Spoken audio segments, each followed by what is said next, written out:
reka mite nkomerezaho umuhanzi witwa Kivumbi King niwe yagombaga rwose gutanga ibyishimo ku bitabira imikino ya BAL iri kubera muri BK Arena. Ni umwe mu bahanzi bakunzwe cyane muri iyi minsi abifashijwemo n'indirimbo ye yitwa Wait ndetse na album ye imaze iminsi mike yigiye hanze. Ni bitaramo rero n'ubundi bigendana n'imikino ya Basketball Africa League iri kubera muri BK Arena. Ni benshi bagiye batambuka ndetse n'abandi bazakomeza kuko nko ku itariki ya 29 witwa Ish Kevin ndetse na Kevin Kade nibo bazaba batahiwe mu gutanga ibyishimo. Hanyuma ikindi nabwira abantu nuko hari inkuru zatambutse muri weekend zivuga n'ubundi ku gikorwa witwa Clapton Kibonke yakoze cyo gushimira umugore we ndetse no gushima Imana akaza no kumuha impano y'imodoka. Umugore nawe yikoresheje ku mbuga nkoranyambaga agaragaza ko afite amashimwe akomeye cyane kuko Imana yaramuhaye umugabo nka Clapton Kibonke ngo atabona uko asobanura mu magambo no kwishimira kandi n'impano yahawe n'iyo mugabo we ndetse n'ishuti Imana yabahaye zibahora hafi. Ariko ubu kandi ntarava kuri Clapton nuko yamaze no kwinjira muri filme ziganisha kuyoboka Imana aho kuri ubu ngubu hari filme iri gutambuka kuri The Ramjan Show igaruka n'ubundi kuyoboka Imana. Agace ka mbere kanageze hanze ni filme yitwa Inzira y'ukuri.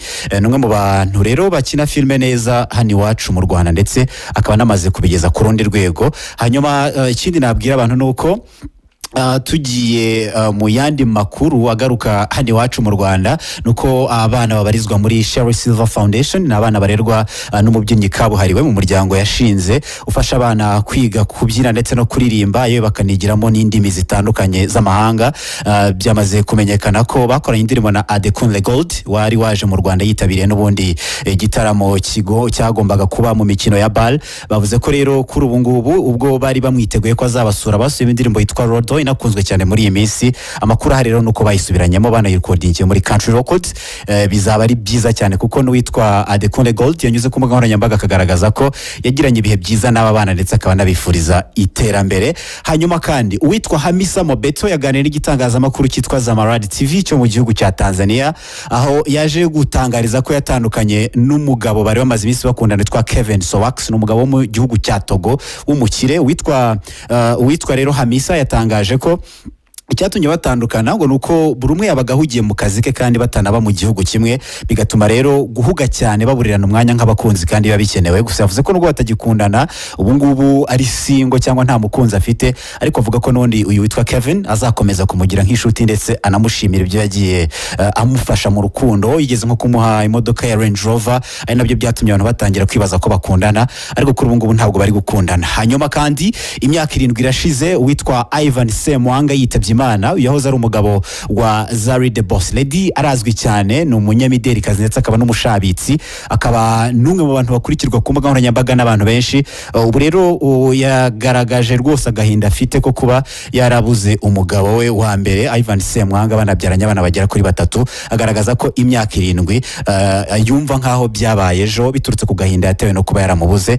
Uyu Zari akimara gupfusha uyu mugabo nibwo yahise abyarana na Diamond abana bagera kuri 2. Biyongera n'ubundi ku bahungu 3 yabyaranye na Ivan. Kuri ubu ngubu afite umugabo witwa Shakib Rutaya, gusa ntabwo baragira amahirwe yo kwibaruka.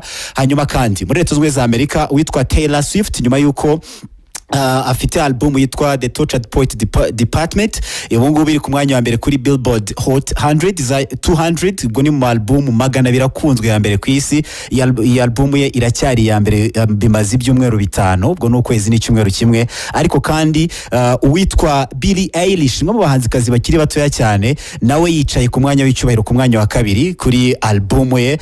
Yabyishimiye cyane, yagaragaje ko atigeze yitegura ko album ye yakwakirwa gutya kuba iri ku mwanya wa 2 muri album 200 zikunzwe.